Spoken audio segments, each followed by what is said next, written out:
Hello and welcome to evening prayer.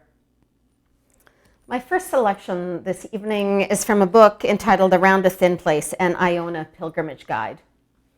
Some of us have made that pilgrimage to the ancient Benedictine Abbey on the island of Iona. And on Tuesdays, the pilgrims who are present in the Abbey or those who have shown up on the island for the day are invited to make a 7-mile pilgrimage around the Isle, up and down, hill and dale, lots of boggy places, some beach places. Fairly challenging walk. And along the walk, there are a number of stations where we are invited to gather around the facilitator and to hear an invitation to reflection and song. So when we get to the only crossroads on the Isle, I would like to share with you the reflection that accompanies arriving at the crossroads. It seems a bit appropriate for this season. Gracious, loving, and living Spirit, our journey in life is straightforward for most of us most of the time. We all jog along together without having to think very much about it. But then suddenly we find ourselves at a crossroads. And we wonder where we should go next, and nothing is clear at all. Crossroads are places where we must make decisions and choose which route to take. They can be painful places and places where sacrifices have to be made. They can be places of liberation. At this place, we think of people we know who are at a crossroads, and we hold them in our prayers, and we ask that wherever we are in our journey, we may take the path that is right for us and for those with whom we travel. And next I've chosen a blessing again from Jan Richardson's book entitled The Cure for Sorrow. She assembled a series of blessings after her husband died quite prematurely and very suddenly.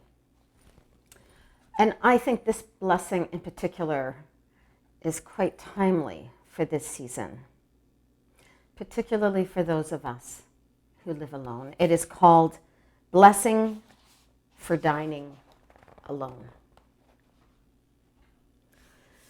I know of hardly any place we will find ourselves more haunted than here. Here where it is hard to say grace, here where the absence attends us with such intimacy. Here where the emptiness enters every morsel and bitterness flavors every bite. Here where we know how aloneness becomes its own ritual, the unchosen practice that alters us, hollows us, consumes us. So here of all places, may there be a sweetness that comes to you for the savoring. Here may you know yourself seen and remembered. Here may you know the table inhabited by the persistent presence that comes with a stunning plenty. Here may you know the blessing that abides in the breaking, the Eucharist that echoes still, the communion that does not end.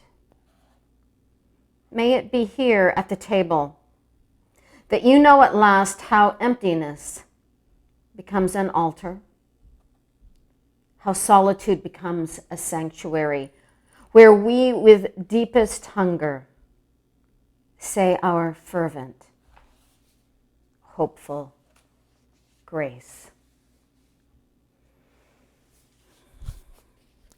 And finally, a closing prayer from Philip Newell.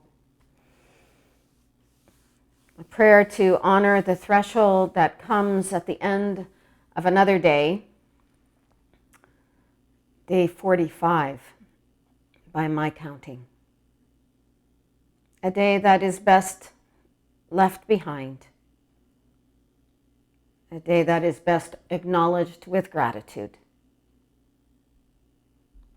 providing a space to receive the gift of this night. Bless me this night, O God, and those whom I know and love. Bless me this night, O God, and those with whom I am not at peace. Bless me this night, O God, and every human family. Bless us with deep sleep. Bless us with dreams that will heal our souls. Bless us with the night's silent messages of eternity, that we may be set free by love. Bless us in the night, O God, that we might be set free by love. Peace be with you, good friends. Peace be with you all.